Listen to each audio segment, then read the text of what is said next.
Hello.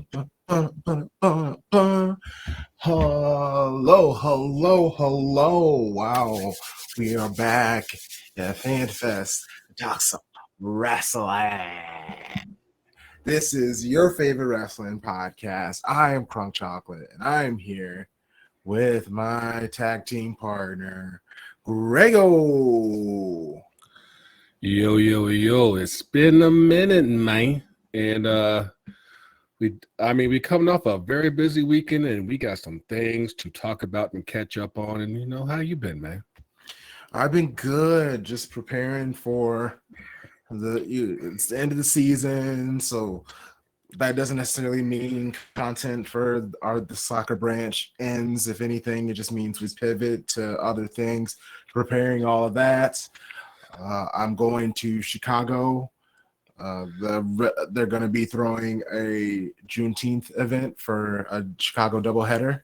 So I'll be going to that June 14th. And then I'll be in your area, Atlanta, June 20th through the 23rd for some Club World Cup. So that's the Crunk World Tour. Hey, let's go ahead and get out of the way. Let's shake on it, because we ain't win nothing. Y'all ain't win nothing. It's just a trophyless Manchester. It's just where it is right now. It's just where it is. That's hilarious. I agree. I'm allowed. Devin, you there? I don't know if he's there. You got you remember the Nick Jr. face? It's me face. Yeah, right. That is how it feels. That's exactly how it feels. Oh, there he is. We got him visually. We got audio? We got audio. Oh, we got audio. We got the soul voices of Devin the Dude. Devin the Dude, he's here. How's it going, homie? Hey, look, I don't like all this trophy talk that we're talking, or this lack of trophy. I mean, you got a little bit to talk about. You got a little bit to talk about. The women did just fine. I can't speak for the men, but the women did their job. Look, all I'm going to say is my mama raised a gentleman, right? That's how ladies first. That's how we're doing. First and second.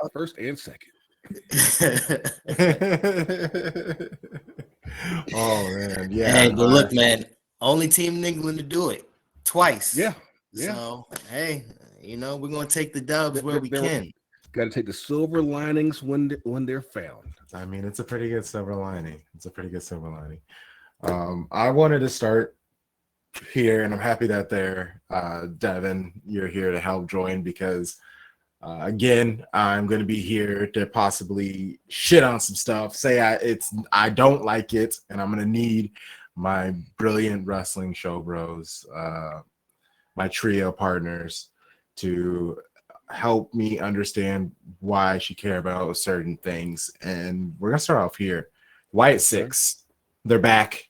Like, I can't even help you on that one, dog. I can't even help you.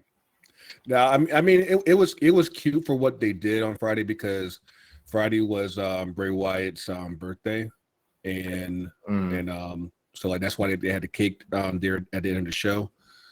But aside from that, I mean, look, even though it's still WWE, it's the WWE under Triple H is not the exact same carbon copy as it was under the old man. Under the old man, there would have definitely been a lane for the Wyatt Sicks.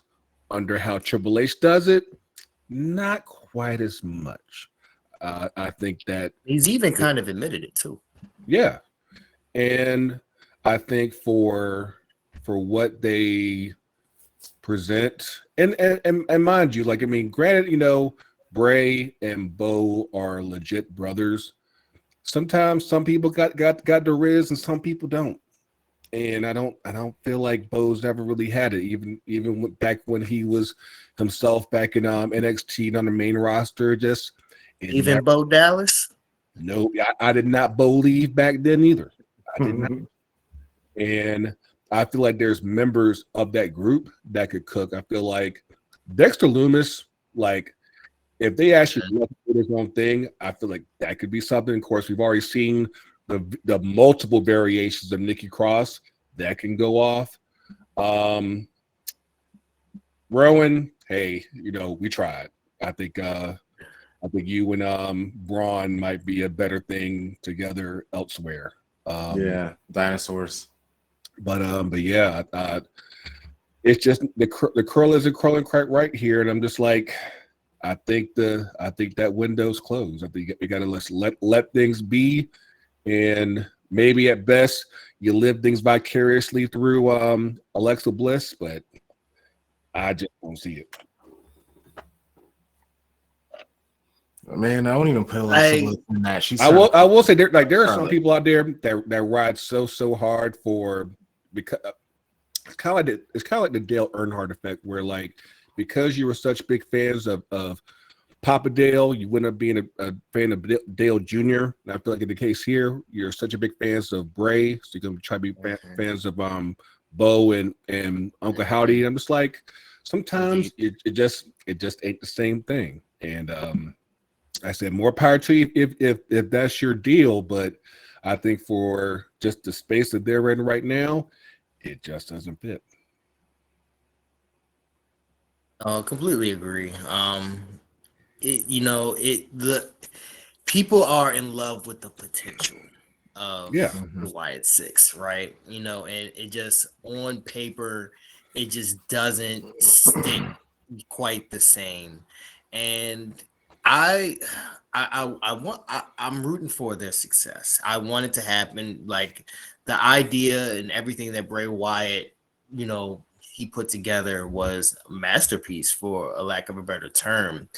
But it's you can't do Black Panther without Chadwick Boseman, and that's essentially what this is. It's the same kind of thing. So and like I was even said before, there was a documentary they did, I forget, was it on Netflix, but the documentary that they did on Bray Wyatt, the WWE documentary, Triple H even said like everything Bray did was so great, but then ding ding, and then what? You have all these great ideas until it's time to ring the bell, and then what's going to happen? Everything kind of falls apart.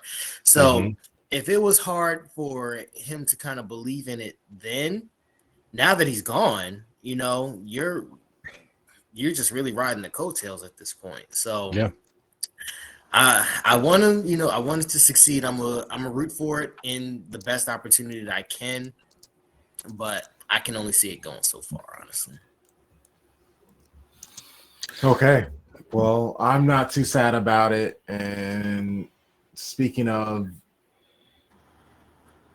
maybe going back to the drawing board with something. WrestleMania, going to back to the drawing board when it comes to Rollins. They said, we don't care about you. Your area is too small. We actually did a couple of laps. We figured out how many people come to this area during WrestleManias. New Orleans can't handle us. We're picking up our bag and going somewhere else.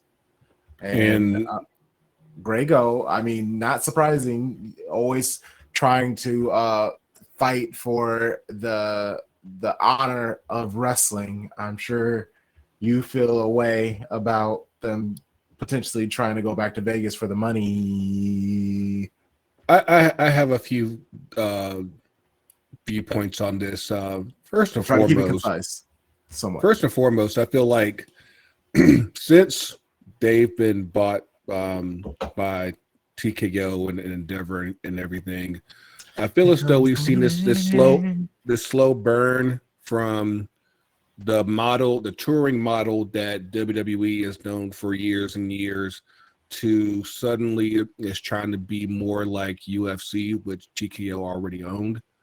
And it just doesn't sit right with me, because I feel like, one, you're already talking about taking away more house shows, which even without the money aspect to it, I feel as though it's something that keeps your wrestlers sharp, because you can't just get up and go like a couple weeks without wrestling a match and not feel it. I feel like that's something that's huge. But I also see like where they used to pretty much just be like primarily U.S. and Canada for their PLEs and everything. Now you're seeing they're going all over the world. They're going to Europe. They're going to Saudi Arabia even more. They're I think they're about to do Mexico pretty soon, and it's one of those things where like you see it like more and more they're trying to model it more like the UFC style. And I'm just like, especially if we're given like how expensive these tickets are getting now, I'm just like, you're pushing out a lot of people who I think were your fan base, your target more fan than base. Yeah. And like I don't know if y'all have seen like the prices for the 2 nights at SummerSlam up in Jersey, but like you're already paying that much for WrestleMania, if not more. And it's like, I don't know if people just got that kind of money just sitting around to say, hey, I'm gonna do that twice a year, every year going forward. I'm just like, that just doesn't sit right. Like even here in Atlanta, like they announced over the weekend that they're coming here the weekend of the July 12th. Of course, mind you, that's also Beyonce weekend. So that whole intersection where the Benz and State Farm is, you might as well go ahead and just ride the MARTA. I'm gonna just go ahead and say that right now. But yeah, like you're trying to cram in so much. All just like it's almost like you're afraid that once the economy does crash, that you're definitely gonna get that money again. It's like, just be easy with that shit. But like you're trying to copy so much of what the UFC does. And like there's a reason why MMA has its own lane and why pro wrestling has its own lane. It's like, let wrestling be wrestling, and you don't have to erase everything just to basically have ads and shit everywhere that you go. Like, just be smart about this. I'm sure they're gonna say that, hey, we got all the best people. And I'm like, nah, like there's certain things that's like you gotta make sure that this is still an accessible product for not just the people who got money, but also the families out there who do save up to get that one show a year and things like that. So it's frustrating to see. They said quit being broke boys and stay home then. I Get mean, you a better surround system.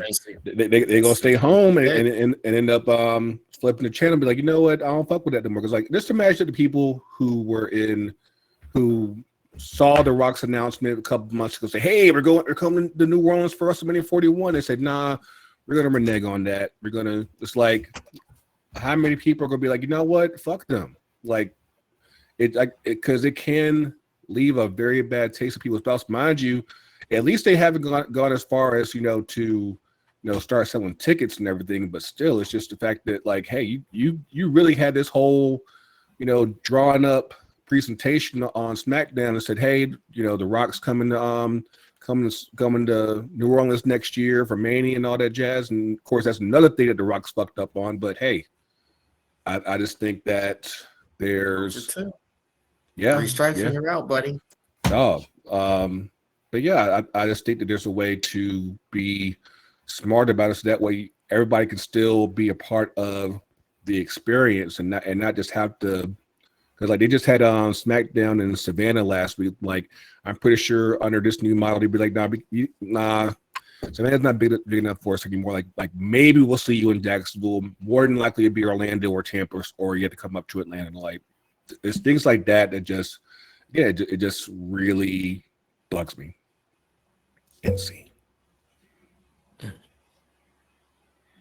Yeah, no, same kind of deal. You always got to remember your target fan base. No matter how big you get, no matter how well you progress, you don't never forget your day ones, because those are the people that are when your casuals disappear, those are the people that are still going to be lining your pockets, and you're essentially pricing them out with every PLE that you guys continue to put on in every sense. So it's working now, but it's going to come to a head at some point. Absolutely. I mean, it's marketing 101. Because the thing about it is that, you know, the product isn't always going to be hot forever. Like, they're already talking about, like, you know, there being like a lull after WrestleMania and everything because of everything that fell out with The Rock and Cena and all that shit.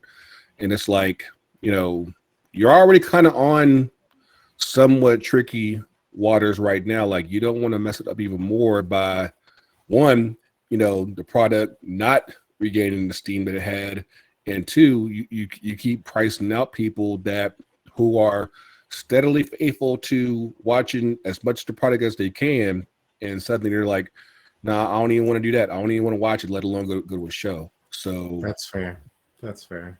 I want to keep it moving because I'm sure there's plenty more to come to that story.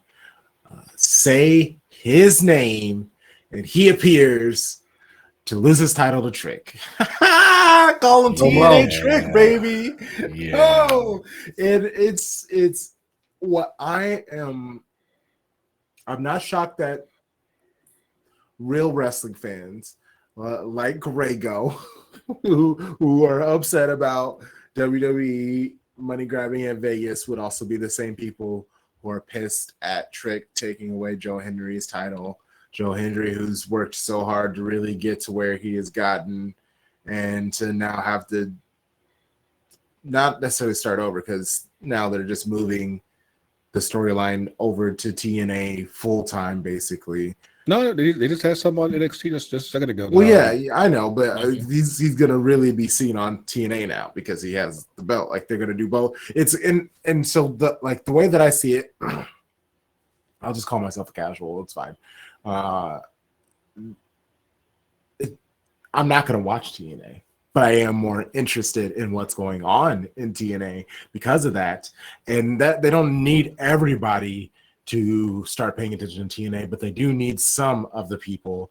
Right. And I like the fact, at Battleground, they showed, is it the owner of TNA, how pissed he looked at the end? Like, watching that, like, that's good to see that he understands, like, it's just part of the game. Your guy loses now to eventually win in a triumphant way, finally beating somebody on NXT, being able to also low-key acknowledge that TNA has good enough wrestlers to beat NXT wrestlers. And I know that's like I sure hope WWE's so. minor league and stuff like that, so that kind of looks away. But when it just comes to popularity, when it comes to money being brought in, TNA ranks where they rank, and it is what it is. But actually, I'll start with you, Devin. Like, what are your initial thoughts on all of this? Like, do you like it? Are you upset? Do you understand it? Like, where do you hope it goes? Let's kind of just to in an overarching sense. I like it, right? I like the rivalry.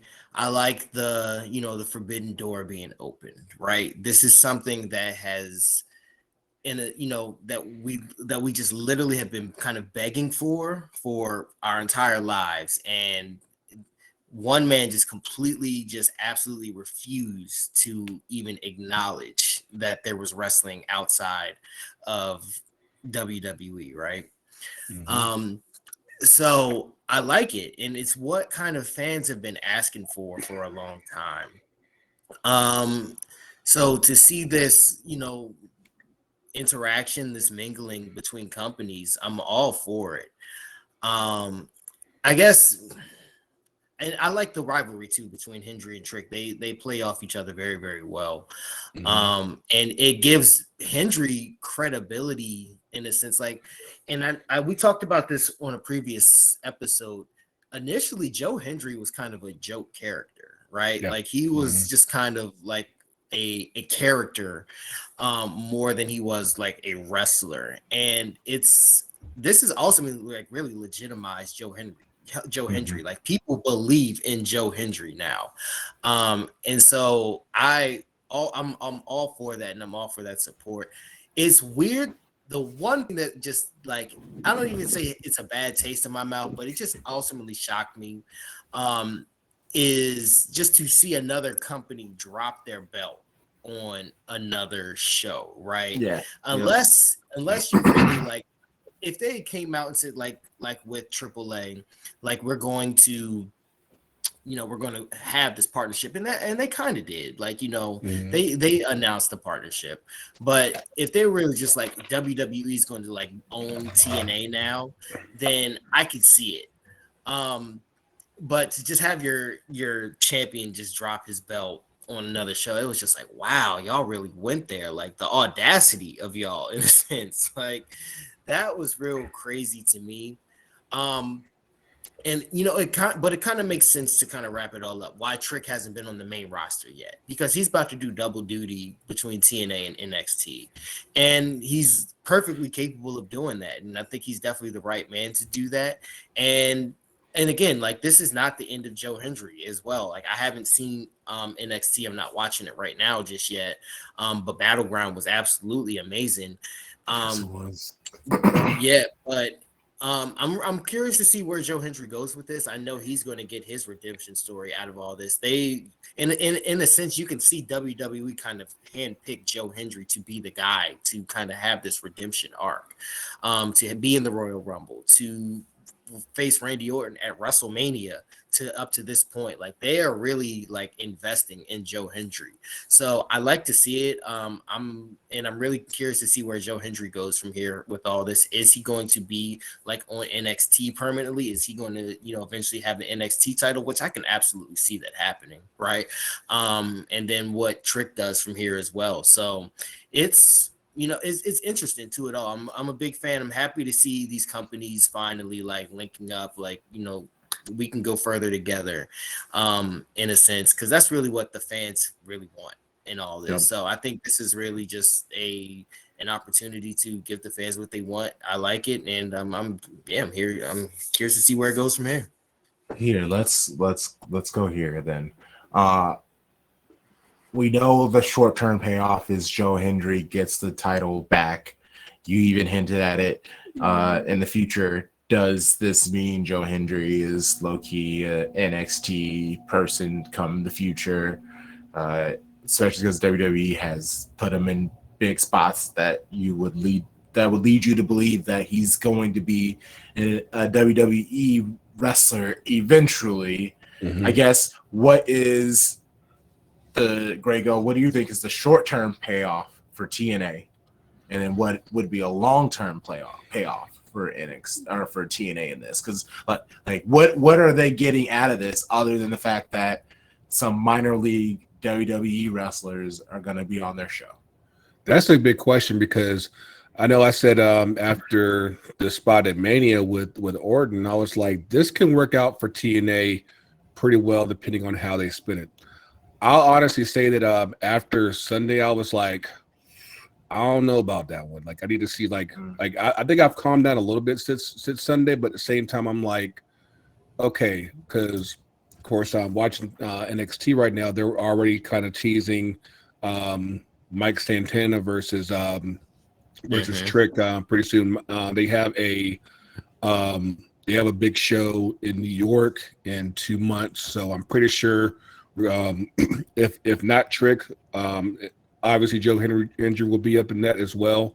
So you're probably gonna have some type of build up for that show. Of course, mind you, Mike Santana, he's from New York, Puerto Rican guy. He used to be in TNA and everything. And I'm very curious to see like how this spins out, because like I feel like you've had Joe Hendry. He was in the Rumble this year. He had the spot with Orton at Mania. He's lost both of those. Then you defend the TNA belt on an NXT PLE. You lose that too. So far, your exposure to the WWE audience has been, you have the viral moment, but then you lose. And it's like, I see after a while, it loses your credibility. Exactly. I had a quick conversation about that on Blue Sky that night, because to this, the WWE audience isn't the same as the TNA audience, and what they're seeing so far is, you wave your hands from side to side and then you lose, and it's like, it's not going to help that by the time you do become a WWE wrestler, all they're used to is you losing. So at some point we got to get to the point where you got to start winning again. And that's the story that I think needs to be told, both in the short term as well as the long term. Because by the time that he finally does move over, I personally think he's going to be a main wrestler guy straight away. And like this is basically his NXT time now. So when he signs over, he'll be main roster.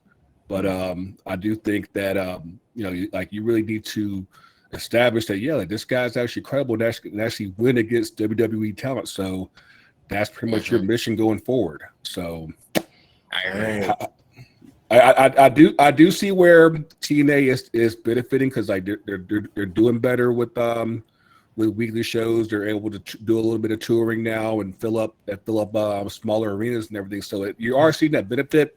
Of course, I'm kind of like you in this regard, Crunk. Like I don't watch TNA every week, but at the same time, I'm at least aware of where it is. Yeah, exactly. And I know how to at least access clips and everything. So, I think we talked about this like back last year, like when like the partnership really got going. It's like, personally, I feel as though, given their ownership and their network situation, I feel it's like if this doesn't result in a bigger network deal elsewhere where your owner still gets paid, I don't know what this is all for. Because I'm like this should all be bringing in more business for TNA and for Anthem and all that jazz. If you're not doing that, then it's all like you're basically getting played. Kind of like how they were with when they were partnering with AEW. I can watch TNA on Plex. Technically, yes. I'm okay with that. I've been watching a couple of really random shows on Plex. That's really nice. Cool. So I was like, how can here's where the groundwork is done. Exactly.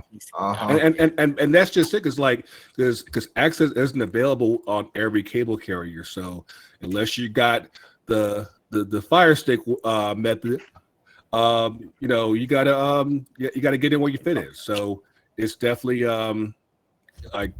it's definitely there. It's just a matter of, depending on where you at, like you got to do a little bit more digging. And then the stuff is decent. Like they come a very long way, but it's just you gotta be able to find it. So yeah. Okay. Let's.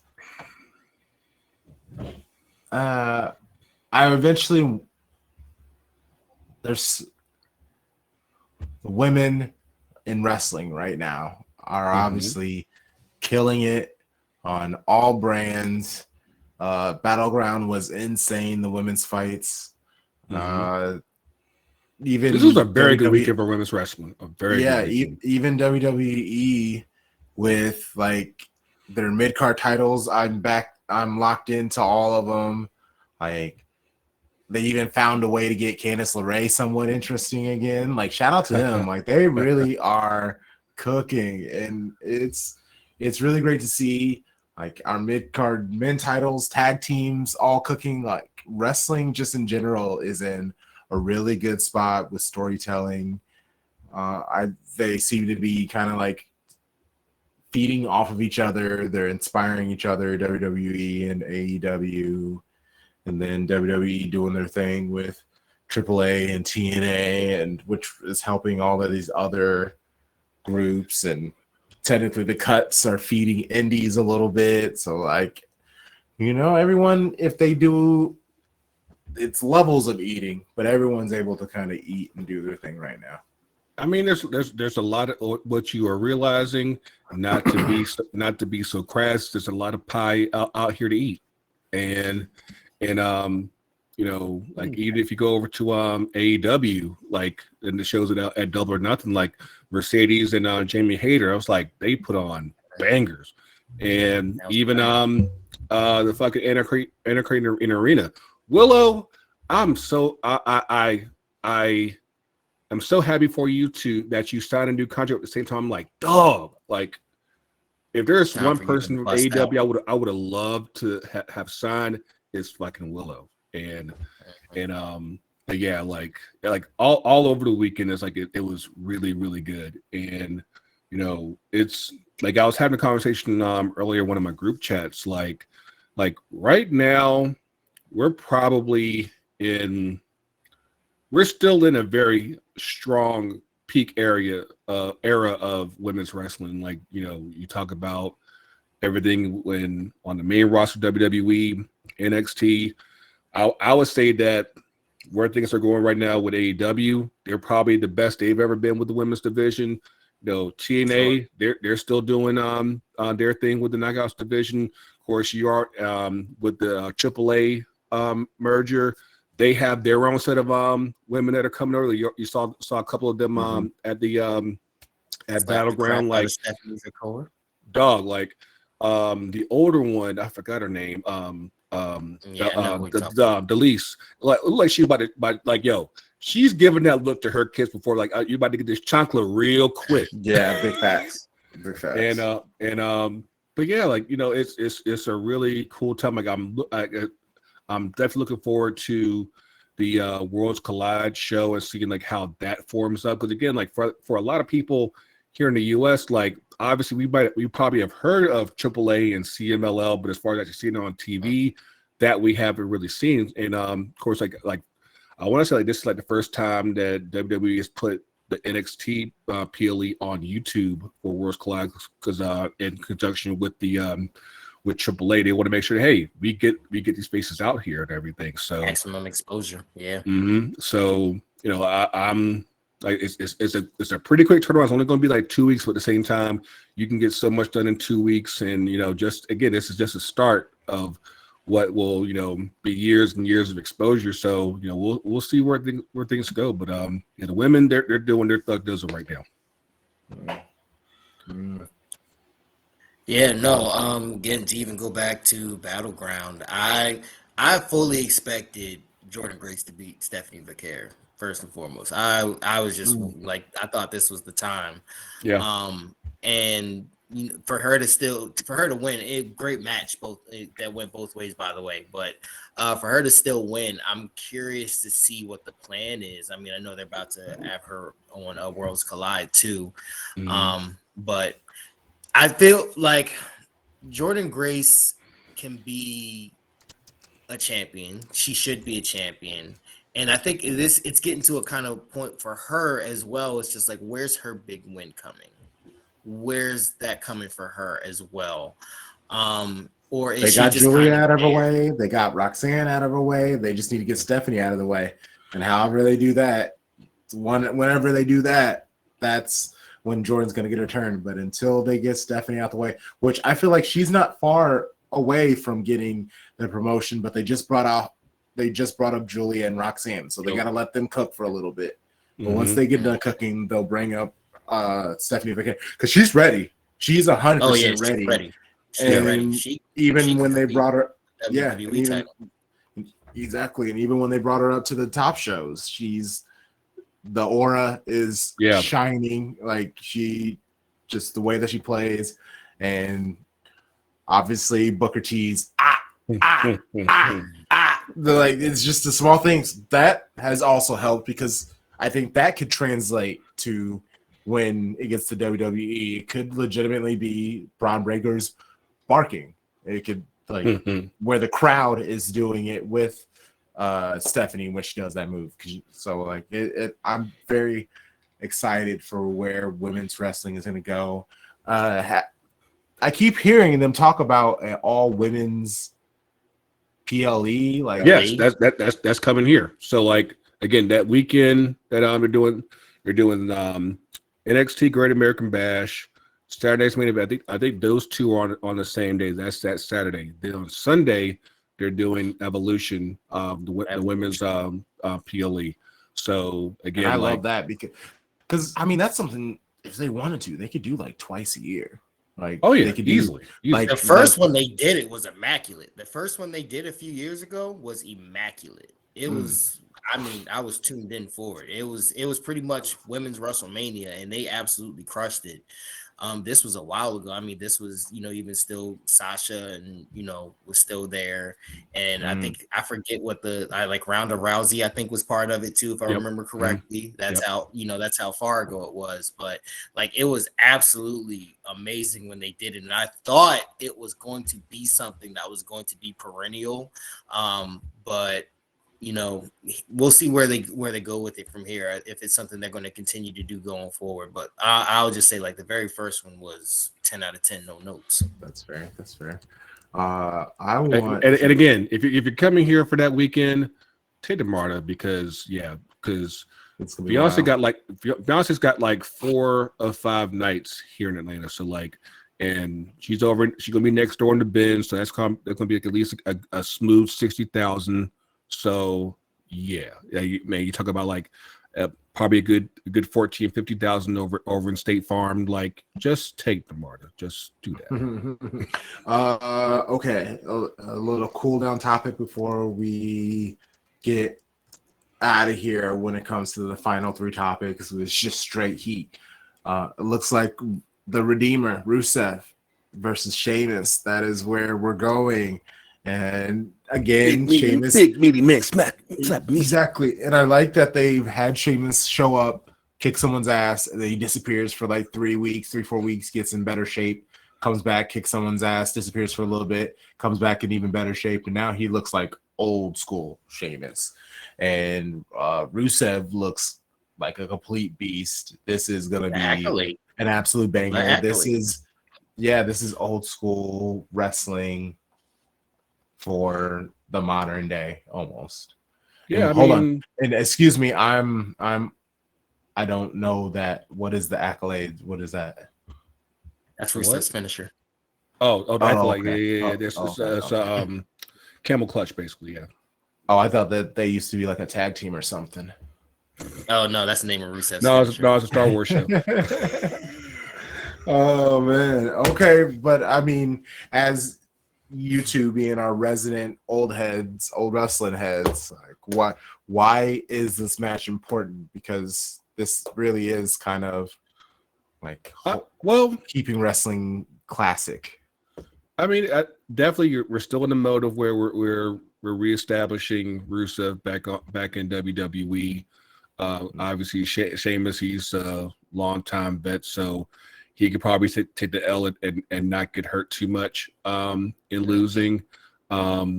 But yeah, I think that, of course, mind you, they have a past history. They used to be in a faction called, was it the United Nations, Devin? Yeah, the League of Nations. That's it. League of Nations with Del Rio and Wade Barrett, and that's so like they'll probably tie that in a little bit with this feud.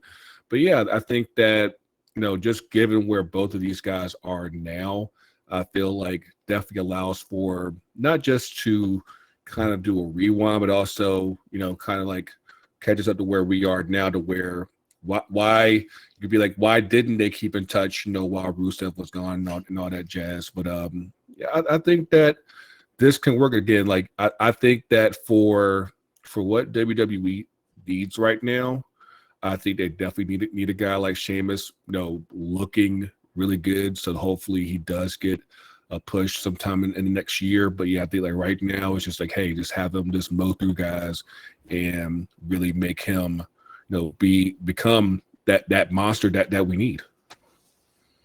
Yeah, I think Sheamus is the perfect guy to do this, right? Like Sheamus is such a bruiser, bad, not a bad guy, but he's just I'm gonna beat the crap out of you kind of guy. I think this is the perfect guy for Rusev. And I remember, again, a few episodes ago, you were saying like, where do we go with Rusev? Like he can't just beat up on Alpha Academy, right? So I think here so you had Otis and Tozawa, squash matches. Now here's your powerhouse, right? Yeah. Now here's where it gets legitimate now. So, and you knew it was coming, right? He wasn't just gonna, beat up on the Miz. He wasn't just gonna beat up on Alpha Academy the entire time. So I think this is a great opportunity to legitimize Rusev with somebody that's a powerhouse, that's old enough, that's a vet, that can get beat down and it not really hurt him in that sense. So I think this is great. I'm looking forward to it. Again, big meaty men slapping meat. That's what we watch. That's what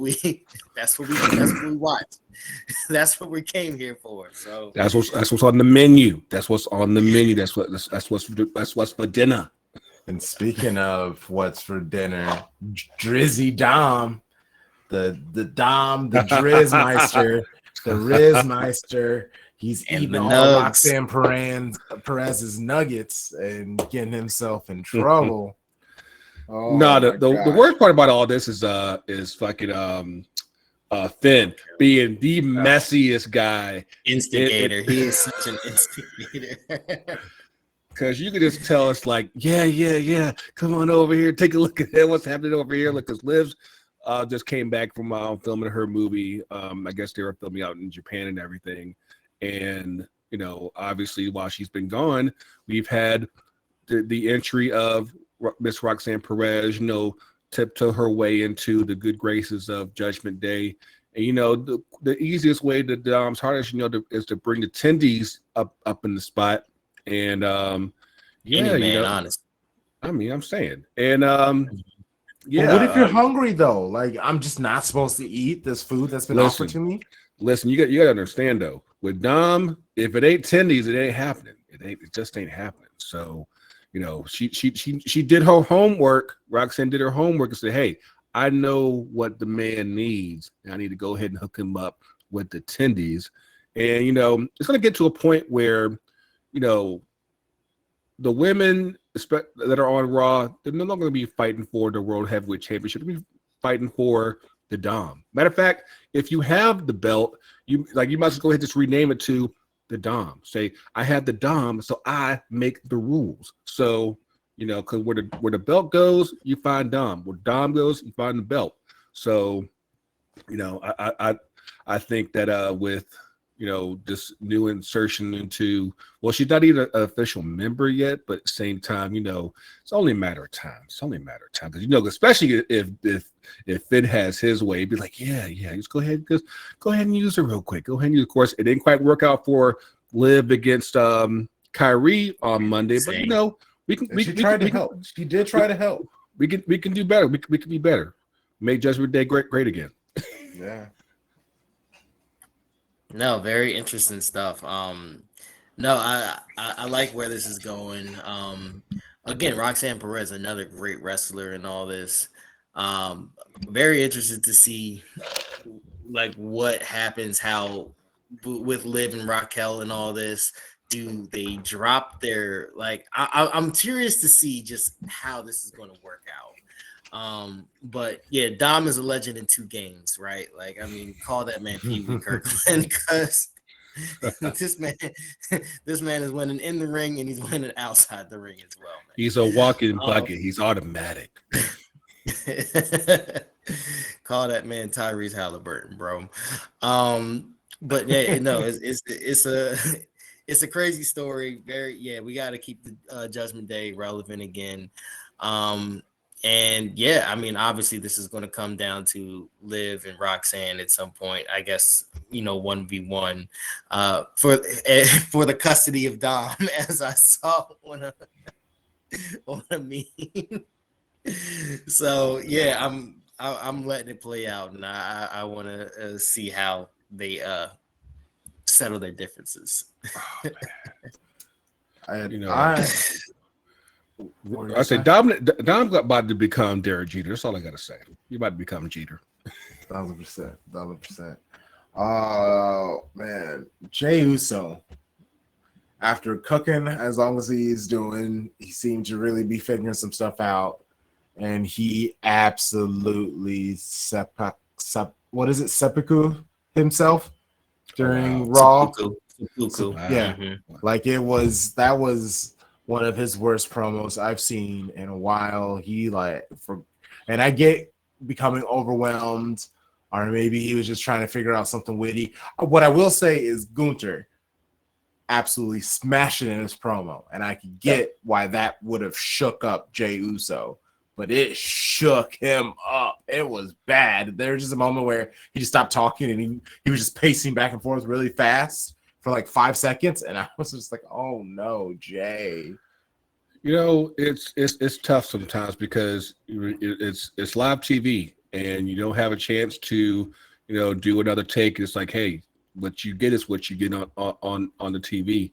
Don't you have a promo? Like, you need like a few different angles. Like, what is going on? Like, why doesn't he seem more prepared? So here's the thing there, because obviously, like back when the old man was in charge, most of that stuff was largely like scripted, like almost to the letter.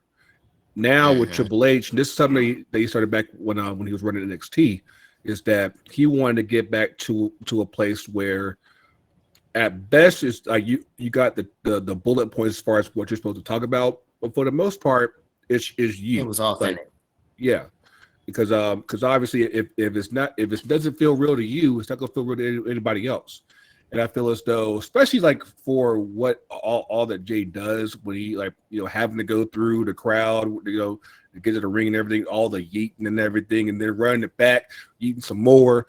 And I feel like by the time you get through all that, it's like, dog, like you are probably exhausted, and then you have to snap back and be like, okay, what am I talking about? What's the game plan here? And if you get too far outside of your lane, it's like you just lose all track of thought and everything. And yeah, like I feel as though like he definitely had a moment where it's like, yeah, that wasn't a good day at the office. And mind you, after what happened on Saturday, like I think I know I've seen where there's been concerns as far as whether or not they're making him feel like he's the world champion, because obviously you had John Cena come in, run in, start beating up on him. Then Cody finally comes back, starts attacking Cena, and like if something goes from Jey and Logan Paul being the focus, suddenly it's back to Cody and Cena, and Jey as the world champion, mind you, is kind of like a role player in this. And I feel like it's still important to remember that you're trying to establish him as someone that could be champion and someone that they could rely on in that spot if he ever gets this chance again. And I feel as though a little bit on Saturday, but definitely on Monday, it's like, it's something to kind of keep an eye on, especially at this time of the year, because like Money in the Bank's coming up and everything. It's like if they feel any type of like uneasy about this, like let's go ahead and just cash this in real quick, ching, and then we got the champ. So yeah, Gunther and Rollins right there. So and more. So yeah, they're still filling out the field for who's going to be in the Money in the Bank match, but yeah, I feel as though if they got any type of doubts, it wouldn't take much to be like, you know what, let's go ahead and pivot, as they say. Let's pivot. Yeah. No, I think Grego made some great points. I think, especially Saturday night main event, it was, Jey and Logan, and then here comes Cena, then here comes Cody, and now we have a tag match, and you lost sight of the plot real fast. Like the plot instantly shifted. And yeah, it's becoming more obvious, and we kind of had this, we kind of talked about this again. I always kind of rehash old episodes. We kind of had this talk, like, is this just a placeholder belt, or is this a legitimate run? And it's starting to toe that line. Very much. And I mean, this could easily Gunther getting it back, How it was kind of like Jey did the impossible to beat him the first time. Like lightning isn't going to strike twice, in a sense, right? So unless some crazy interaction, some crazy interference happens, Gunther's the one holding all the cards right now. So, and mind you, like it's the tag matches at Money in the Bank, the rematch with Gunther is like that Monday right after. So those those 72 hours is like by the end of that Monday, like even if it's Gunther, you can see you can be seeing a new champ, because again, by that point you already know who has Money in the Bank, and they'll be like, hey, I have all these opportunities right now to take advantage of at least Jey, if not Gunter. Be like, hey, let's go ahead and go here. Mind you, of course, you could always do Cena. Of course, I doubt he's going to try to cash in on Cena right now because he seems like he's on pure Terminator mode right now with the way he went through R-Truth. But yeah, it's treacherous times for our dear Jey. Yeet Master. Well, I Ski mean, yeet. even staying in Money in the Bank, we have for the men, Solo Sikoa, LA Knight, Penta, and Seth Rollins have secured their spot in it. There are 2 spots left for the men. I think, what was it? They probably have those matches on SmackDown on Friday. Yeah. And then for 4 out of the 6 women are Alexa Bliss, Roxanne Perez, Rhea Ripley, and Julia. I guess who are the 2 spots open for? Who would you like to see in this Money in the Bank?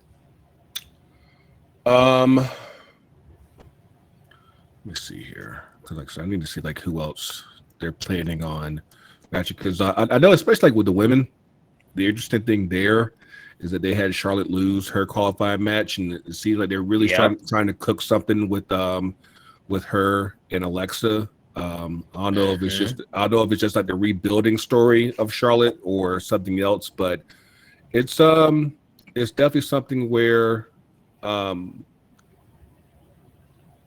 feel like people are trying to think it's the obvious picks, and I feel like those people don't really need Money in the Bank. Because Rhea doesn't need Money in the Bank right now. She can get her own title shots on her own. I could see an avenue where Seth could win it, but at the same time, I feel like no. I feel like the way he's going, he won't need that help to get a title shot. I feel like this is something that's probably made for someone like LA Knight to finally get a real shot at the world title, something like that. I'm wondering if Rusev is going to be in here, because I feel like even though I don't think he'll win, I do feel like it's something where it could put him in a really good position, going forward. But it's So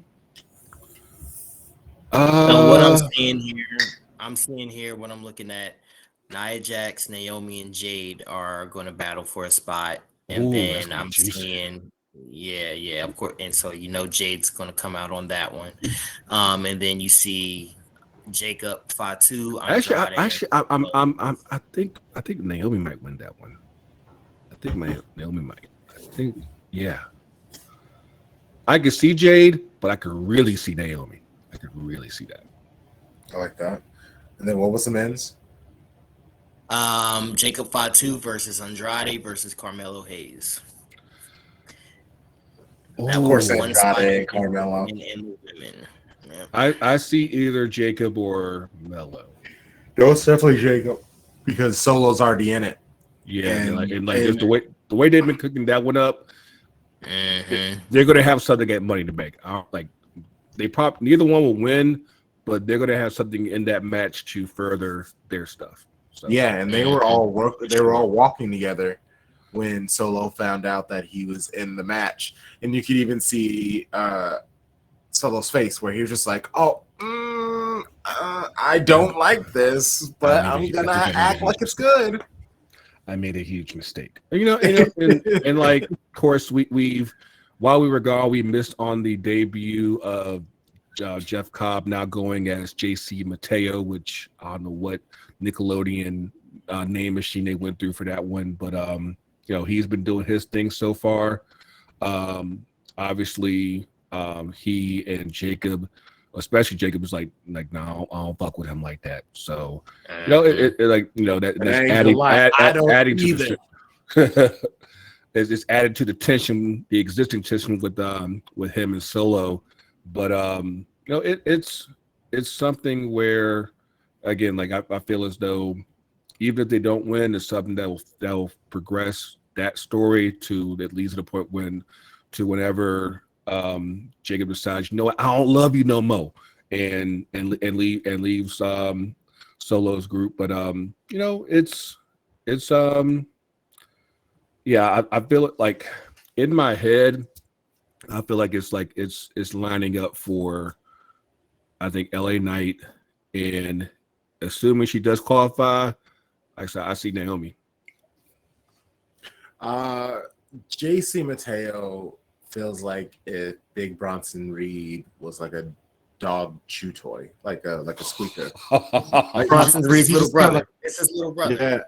Yeah, like his big little brother. His big little brother. Yeah. Yeah. Like this, like I don't want this to come off anywhere remotely racist, but at the same time, I feel like this is what when you end up like you know what, we may have too many guys that might look alike. You need to have some type of separation. I feel like this is why they're not really focusing necessarily on the bloodline right now. It's just that it's just everybody's kind of having like their own individual stories right now, because it's like, hey, we need a little break from this for a little while. And I feel as though like when you start over putting in too many that look alike, it's like it becomes a case of where what's the difference between each one? Like you got to start digging into stories and all that stuff. And that's why Fatu said he's not famous. He's like, you're not hey famous. Yo. Keep it to yourself. I'm watching it in the morning. Do I need to turn on NXT? Yes, you do. But either way, keep it to yourselves because I will be watching it in the morning right now. But yeah, I like how Chica Fatu told JC that he's not family. So like that's kind of, it's acknowledging, hey, he isn't one of us. He looks like us, so we're gonna let him in. I understand his point. Disgrace. Okay. That's we crazy. have to talk about my boy Seth Rollins. Yeah, building a super team, and so that is Big Bronson Reed, the newest addition with Braun Breaker. Big Bronson Reed was re-debuted during Saturday Night Main Event, taking out CM Punk. Oh my gosh, it's good to see. I loved Heyman's promo, basically being like, hey, Bronson Reed kicked Seth Rollins' ass so badly that he told him, be on my team. I don't want to have to deal with you. That's how big of a problem he is. I love that. I absolutely love that. Eventually they're going to turn on Seth Rollins, because that's even how Heyman is setting it up, that Braun Breaker, he's going to be WrestleMania 40 and 41 and 42 and 43 and 44. And then this is the dude who smashed Seth Rollins so badly. But also, Seth Rollins is supposed to be the future of wrestling. This is great. Where we have maybe for himself, but Heyman got different plans. Like, you know what? You're just the right now. You're not gonna be the guy for tomorrow.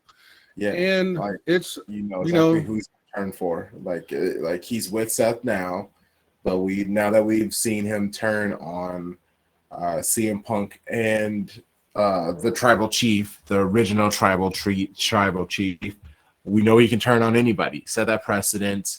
And Rollins is just the new guy. He's the flavor of the month. It's just only a matter of who and when and how. But I'm going to enjoy this ride for what it is, because they haven't even really started cooking with this team. And they could be dominant for a long time if they want to. Like, very similar to the Bloodline. If they were still together and they all had titles in 2 years from now, I'd be like, yeah, cool. That makes sense. I'm here for it. It's I feel it's like, honestly, I was surprised, but at the same time not surprised, because I felt as though everything was kind of lining up for Sammy to be that third guy and turn on Punk during the match. But obviously, like, there's a lot of people who kind of question why would Bronson join Seth given their history last year. But at the same time, I'm like, if I'm Seth, if I'm Seth, would I want a guy like that chasing me when he came back? Absolutely not. So why not have him on my side, looking out for me, instead of having to watch my back, seeing if he gonna try to tsunami me again.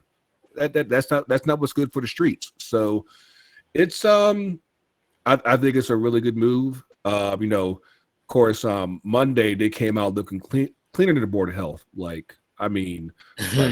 black.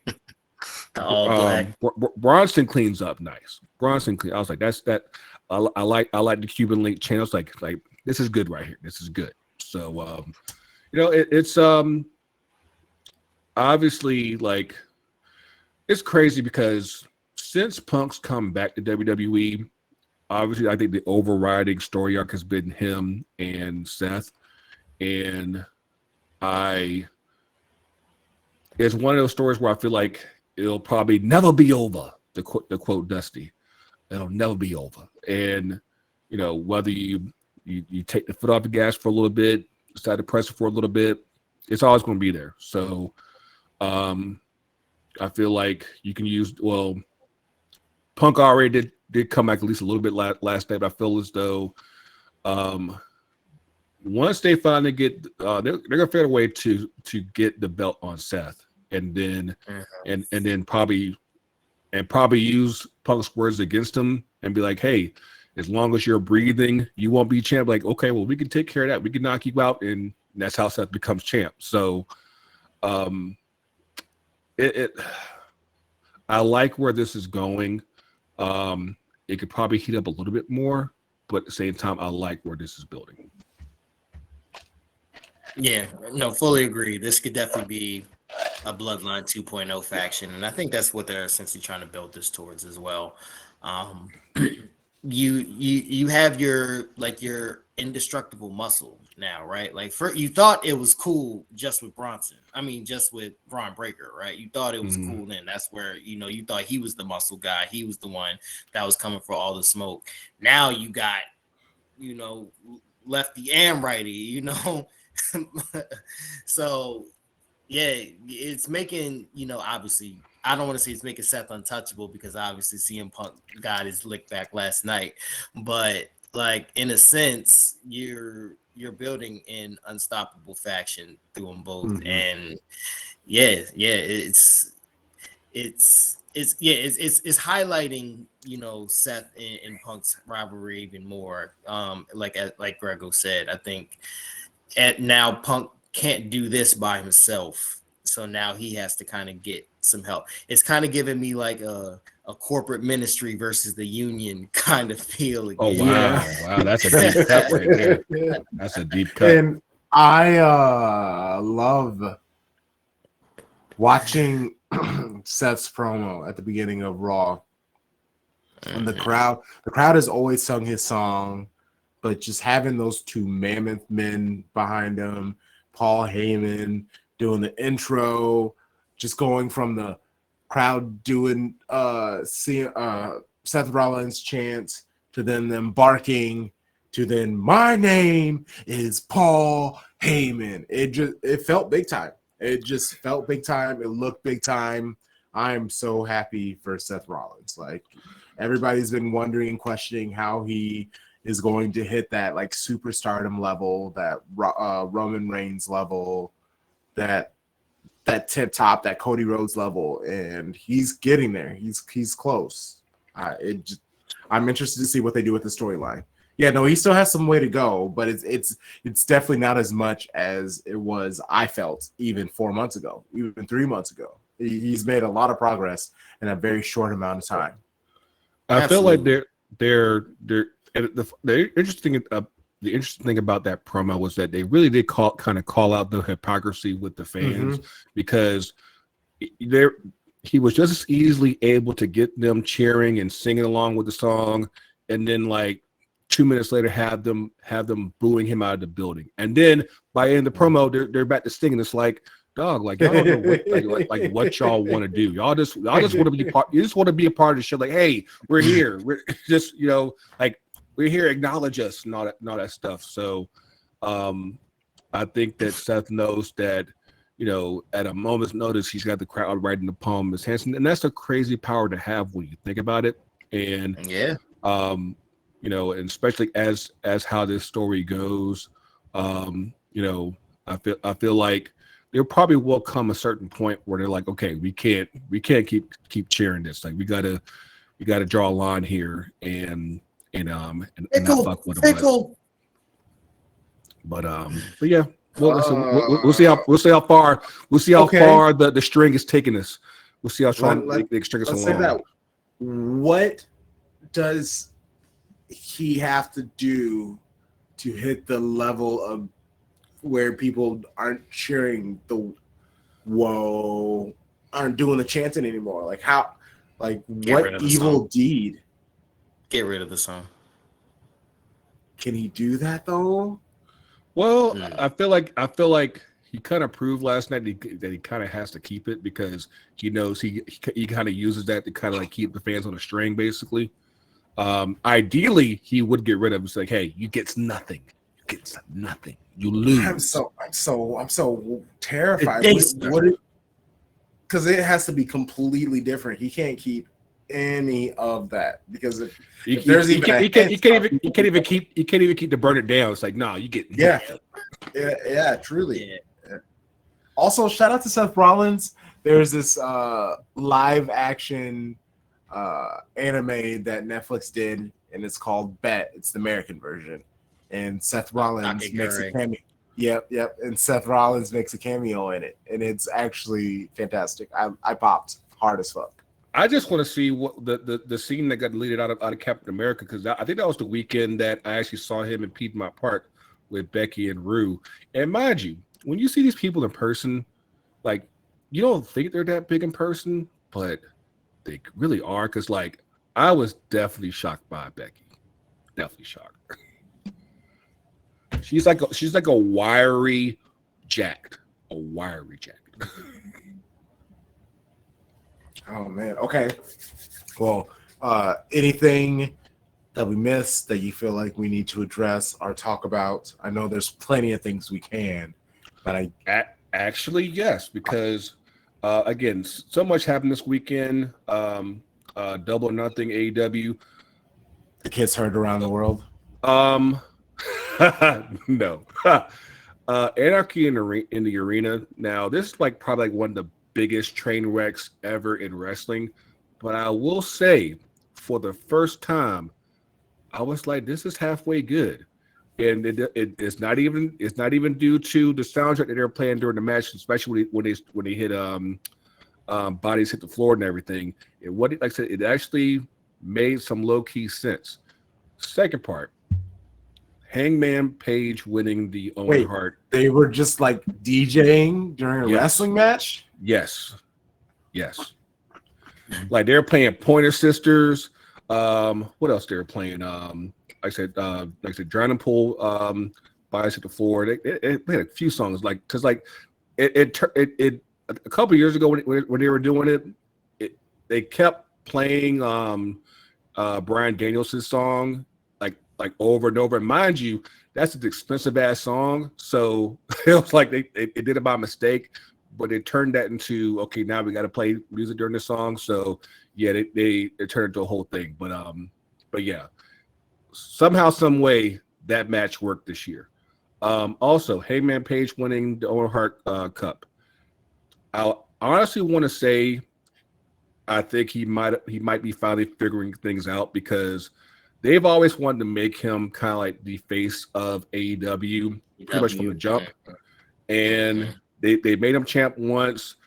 Things got fucked up with Punk. And I think that when that happened, things really went sideways for a couple of years for him. I think that he's in a much better. I think that fast forward to now, I think that was 3 years ago when he faced Punk. I think he's in a much better place to take on that mantle now. So now he has John Moxley at All In Texas in July, and I think he just might win this. And I think that if they do, I think they'll be ready for it this time. Of course, there's still people. apparently Darby Allin actually did make it to the top of Mount Everest. I did see that. So they say. So they say. Allegedly. And he's still alive, apparently. So hey, dude, that's all that matters, right? That's a small dude to make it all the way to the top. That's all I'm gonna say. That's a small ass dude. But I feel like the moment is probably gonna be better than any other moment there probably will ever be for Hangman. So we'll see how that goes in the next couple of weeks. Lastly, again, I don't think we really mentioned it for Battleground. Sol Ruka and Kalani, let them always fight each other. Let them always fight each other. It just always works. It just always works. But yeah, again, women's wrestling is like it's hidden. It's really hidden right now. I'm looking forward to Mercedes versus Toni Storm at All In. I think that's probably gonna be like their biggest money match probably ever for the women. Yeah, so like hopefully whoever is able to make it out to Dallas. Of course, mind you, that's also the same weekend as the Atlanta stuff here. So like, and Tony Khan actually made a real point to talk about this during the scrum on Sunday because it's definitely become a thing where WWE runs shit on the same weekend as AEW stuff. So right now WWE and TKO is being mad petty because that they're easily taking away probably a good I say at least 5,000. They probably would have want to go to All In and say nah, was gonna go over here to Atlanta, try to see all these baddies that'll be at this Beyonce concert, try to get something here. I will say this last one thing. The merging of the wrestling fans and the Beyonce fans, even if you don't go to either show, you should just be around downtown just for the people watching because that's gonna be a very interesting mix. It's gonna be a movie. It's gonna be a movie. To all of our fans that are coming here to Atlanta, just remember, shower, deodorant. You might be able to bag you a baddie. Good luck out here. Anything for you, Devin? How can I top that? Shower, deodorant. You can't lose. The promises of possibly being able to bag a baddie, or at least what you might think a baddie is. Baddie. Oh no, they will be out. Perspective. Oh, I'm not saying they won't, but also I'm just saying a baddie for one person. Exactly. Like, may the odds ever be in your favor. and at a Beyonce concert, the numbers will be up and should be in our favor. So you're saying there's a chance. Oh man. Okay. Well, that's episode 29. Where can they find this, Mr. Crunk? At your favorite wrestling podcast on Blue Sky. Yeah, allegedly Instagram. Allegedly Instagram. If you look it up, YFW podcast on Instagram, you will find an account. It is there. It will be used eventually. Grego, where can we find you? You can find me on Blue Sky at grego.ftcutd.com. You can find the mothership at ftcutd.com. Also on Blue Sky, FTCUTD Pod on Instagram and TikTok, and occasionally on the Bird Box at FTCUTD. And yeah. Indeed. Same deal. Catch me ftcutd.com on Blue Sky, talking all things about the Red Cannon right there. Also catch me on Blue Sky, Devin Pugh. Catch me on Instagram _Devin Pugh. Where can they find the trophyless Shades of Blue? At Shades of Blue NW. At Shades of Blue NW. I thought this man said, "Hey, we're not going to talk about it," and then talks about it. I had to get one more jab up in there, man. You said we're not going to talk about it. Just a little jab. Just a little. You jab. didn't have to do anything. Coming from the person who said I didn't have let's to. not talk about it. But sometimes the jab is just right there. Gracious. Sometimes He can't even stay true to his own word. Oh man, yes. At Just call me Eddie. I lied. I know a liar. Greg is a liar. It bees like that though. I understand. Hey, at least the season's over. At least the season's over. Hey, fine. In a month we'll be champions of the Club World Cup, and that'll be something that. That'll be something. That'll just be something. You'll never sing that. You'll never sing that. Oh no, it's above the Audi Cup. Like, we don't try to put us with Tottenham. Don't be getting all petty just because you don't like Tottenham. Just because they're European champions and y'all aren't.